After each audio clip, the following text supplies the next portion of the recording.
আজকে আমি একটা ডিমের রেসিপি করে দেখাবো। তো ডিম তো অনেকজন অনেক রকমভাবে খেয়েছেন, এই রকম করে বানিয়ে দেখবেন, বাড়ির সকলে কিন্তু অনেক নাম করবে আর চেটে পুটে খেয়ে নেবে। আজকে করব ডিম ভাপার একটা রেসিপি। তো আমি প্রথমে একটা বাটিতে নুন নিয়ে নিয়েছি আর 5টা ডিম আমি ভেঙে খুব ভালো করে ফেটিয়ে নেব।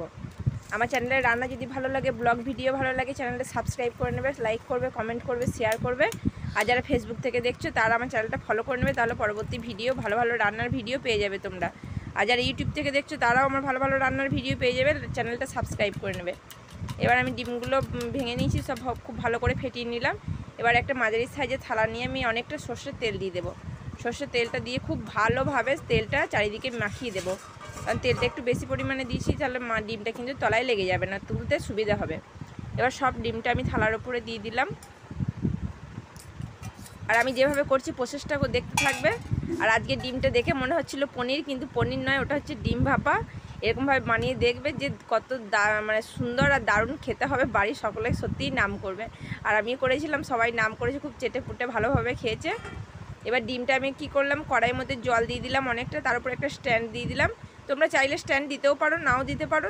তার উপর আমি থালাটা বসিয়ে দিয়েছি। এবার গ্যাসটা অন করে একটা ঢাকা দিয়ে দিলাম, ডিমটা ভাপা হতে থাকুক। এদিকে আমি মশলাটা রেডি করে নেব। কুচানো পেঁয়াজ, পরিমাণ মতো আদা, আর কিছুটা গোটা রসুন, 2 চামচ মতো গোটা জিরে, প্রয়োজন মতো হলুদ, আর এর উপরে দিয়ে দেবো স্বাদ মতো লবণ, একটা খুব ঝাল শুকনো লঙ্কা, এই লঙ্কাটা খুবই ঝাল ওই জন্য একটাই দিয়েছি। আর আপনারা যদি চান একটু বেশি করে দিতে পারেন। এরপর দিয়ে দেবো 1/2 চামচ মতো চিনি, আর দিয়ে দেবো অল্প পরিমাণে গুঁড়ো গরম মশলা দিয়ে আমি খুব ভালোভাবে পেস্ট করে নেব মিক্সিতে। এদিকে দেখাই ডিম ভাপাটা কত দূর হচ্ছে। এই যে তলায় জলটা ফুটছে দেখতে পাচ্ছেন, আর এদিকে ডিম ভাপাটা কিন্তু একটু একটু করে হতে থাকছে। এবার কিন্তু সম্পূর্ণটা হয়ে গেছে। এবার আমি নামিয়ে নিয়ে ঠান্ডা করে নেব, তারপর আমি পিস পিস করে পনিরের মতো কেটে নেব। আর এই স্বাদটা ঠিক পনিরের মতনই হয়েছে খেতে।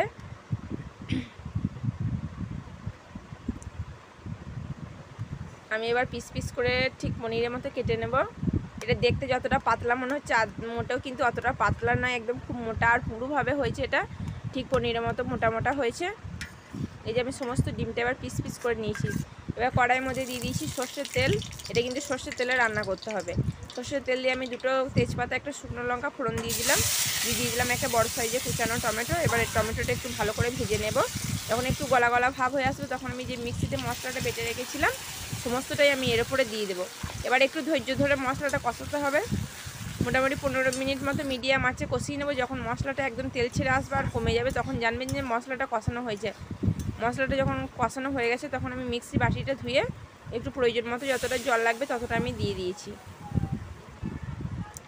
দিয়ে মশলাটা খুব ভালোভাবে নাড়াচাড়া করে নেব। নাড়াচাড়া করার পর যে আমি ডিমটা রেডি করে রেখেছিলাম সবটাই এর উপরে দিয়ে দেবো যখন মশলাটা একটু ফুটে আসবে।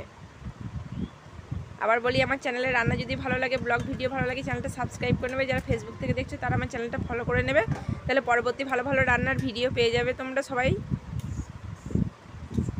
এবার যখন মশলাটা একটু পরিমাণে ফুটে এসেছে, তখন আমি সমস্ত ডিমগুলো দিয়ে দিয়েছি। এবার ফুটে ফুটে মশলাটা পুরো একদম গায়ে গায়ে হয়ে এসেছে আর কারি কারি হয়েছে, দারুণ একটা সুগন্ধ বেরিয়েছে। এখন থেকেই মনে হচ্ছে খেয়ে নিই।